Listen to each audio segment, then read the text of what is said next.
അക്ബറും നൂറയും നേർക്കുനേർ. പ്രമോയിൽ കണ്ടതുപോലെ അടി ലൈവിൽ ഇപ്പോൾ നടന്നിരിക്കുകയാണ്.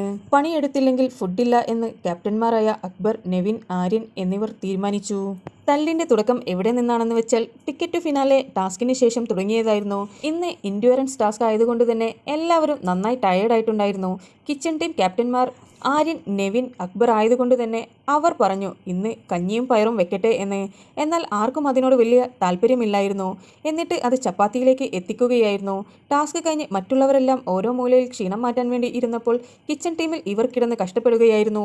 അപ്പോൾ തൊട്ടേ അവർ പറയുന്നുണ്ടായിരുന്നു നമ്മൾ മാത്രം ടാസ്ക് ചെയ്തതിന് ശേഷം ജോലികൾ ചെയ്യുന്നു, മറ്റുള്ളവരെല്ലാവരും ഓരോ മൂലയിൽ റെസ്റ്റ് എടുക്കുന്നു.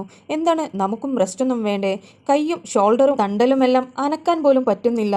ഒന്ന് ഇവർക്ക് ഞങ്ങളുടെ കൂടെ വന്ന് ഒന്ന് സഹായിച്ചു തന്നൂടെ?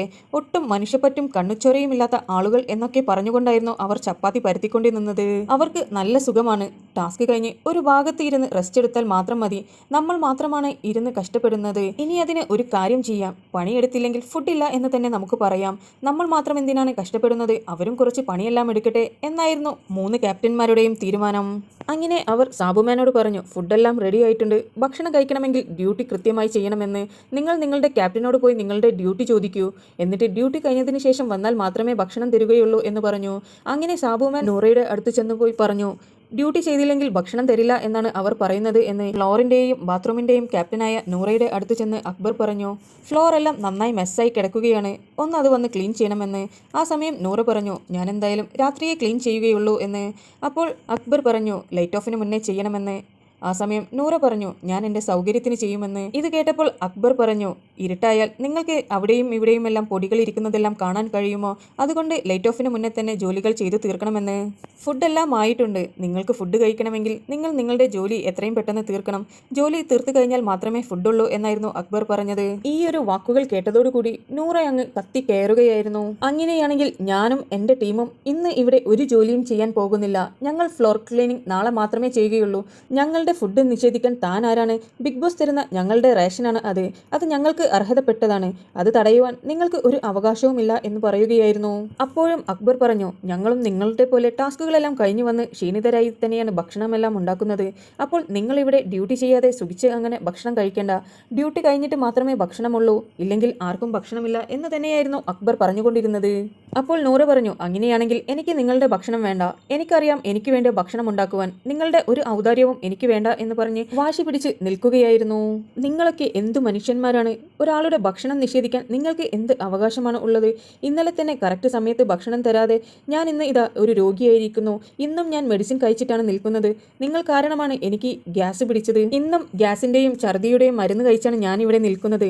ഇത്രയും വയ്യാത്ത എനിക്ക് ഭക്ഷണം തരില്ല എന്ന് പറയുന്ന നിങ്ങളുടെ മനസ്സൊക്കെ എത്രമാത്രം ദുഷിപ്പ് നിറഞ്ഞതാണ് എന്നൊക്കെയായിരുന്നു നൂറ ചോദിച്ചുകൊണ്ടിരുന്നത്. ഒരുപാട് നേരം അവരുടെ അടിയുണ്ടായിട്ടുണ്ടായിരുന്നു. ഇതിൽ ആദിലയും ഷാനവാസും എല്ലാം കയറിപ്പിടിച്ചു. അനീഷും പറഞ്ഞു ഞാനും ഇവരുടെ കൂടെയാണ്. അവർക്ക് നിഷേധിച്ച ഭക്ഷണം ഞങ്ങൾക്കും വേണ്ട എന്ന് പറഞ്ഞു നിൽക്കുകയായിരുന്നു. ഷാനവാസ് ഒരു രോഗിയായതുകൊണ്ട് തന്നെ മരുന്നുകൾ കഴിക്കാനുള്ളതുകൊണ്ട് നേരത്തെ തന്നെ ഭക്ഷണം കഴിച്ചിട്ടുണ്ടായിരുന്നു. നൂറ പറഞ്ഞു നിങ്ങൾ ഉണ്ടാക്കിയ ഭക്ഷണം നിങ്ങൾ തന്നെ കഴിച്ചോ, അതിൽ നിന്ന് ഒരു തരി പോലും ഞാൻ കഴിക്കില്ല എന്ന് പറഞ്ഞ് നൂറ പോയി നൂറയുടെ ഫ്രൂട്ട്സ് എല്ലാം എടുത്ത് കട്ട് ചെയ്ത് കഴിക്കുകയായിരുന്നു. ആദിലയും അതേ വാശിയായിരുന്നു. നൂറ ഭക്ഷണം കഴിക്കാതെയായപ്പോൾ ആര്യൻ ഇടപെട്ട് സംസാരിക്കുകയായിരുന്നു ഞങ്ങൾക്ക് നിങ്ങളുടെ ഡ്യൂട്ടി ഒന്ന് ഓർമ്മപ്പെടുത്തണം എന്നുള്ളത് മാത്രമായിരുന്നു ഉദ്ദേശം. നൂറ വന്ന് ആ ഭക്ഷണം കഴിക്കൂ എന്ന് പറഞ്ഞു. നൂറ പറഞ്ഞു ഞാൻ നൂറയാണെങ്കിൽ ഈ ഭക്ഷണം ഞാൻ തൊടില്ല, ഞാൻ കഴിക്കില്ല. നിങ്ങൾ തന്നെ കഴിച്ചോ. വേണമെങ്കിൽ ഒന്ന് നീ കഴിച്ചോ, ഒന്ന് അക്ബർ, ഒന്ന് നെവിൻ കഴിച്ചോ. എനിക്ക് വേണ്ട. എന്നോട് ഒരാൾ മുഖത്ത് നോക്കി നിനക്ക് ഭക്ഷണമില്ല എന്ന് പറഞ്ഞിട്ട് പിന്നെ വീണ്ടും ആ ഭക്ഷണം നീട്ടിക്കഴിഞ്ഞാൽ ഞാൻ അത് വാങ്ങിക്കില്ല. ആ ഒരു സ്വഭാവം എനിക്ക് ഇല്ല. അതുകൊണ്ട് തന്നെ നൂറ ഇന്ന് അവരുണ്ടാക്കിയ ഭക്ഷണം കഴിച്ചില്ല. എല്ലാം കഴിഞ്ഞതിന് ശേഷം ആദിലയോട് പറഞ്ഞു അവർ മുട്ടിയ ആള് അങ്ങ് മാറിപ്പോയി. അവർ എന്നോട് വാശി കാണിച്ചെങ്കിൽ അതിനേക്കാളും ഇരട്ടി വാശി എനിക്കുണ്ട് എന്ന് ഇന്ന് അവർക്ക് മനസ്സിലായി കാണും. എനിക്ക് ഒരു സെൽഫ് റെസ്പെക്റ്റ് ഉള്ളതാണ്. അതുകൊണ്ട് തന്നെ ഞാൻ എന്തായാലും അവർ ഇനി എത്ര നീട്ടിയാലും ഞാൻ ആ ഭക്ഷണം കഴിക്കാൻ പോകുന്നില്ല എന്ന് പറഞ്ഞുകൊണ്ട് നൂറയുടെ ഫ്രൂട്ട്സും കഴിച്ച് ഒരു ഭാഗത്തിരിക്കുകയായിരുന്നു. എന്തായാലും ലാലേട്ടൻ വന്നു കഴിഞ്ഞാൽ ഇതിന്റെ ചർച്ച തീർച്ചയായിട്ടും ഉണ്ടാകുന്നതായിരിക്കും. നിങ്ങൾക്ക് ബിബിയുടെ പുതിയ അപ്ഡേറ്റ്സ് അറിയുവാൻ താല്പര്യമുണ്ടെങ്കിൽ എൻ്റെ ചാനൽ സബ്സ്ക്രൈബ് ചെയ്ത് സപ്പോർട്ട് ചെയ്യുക.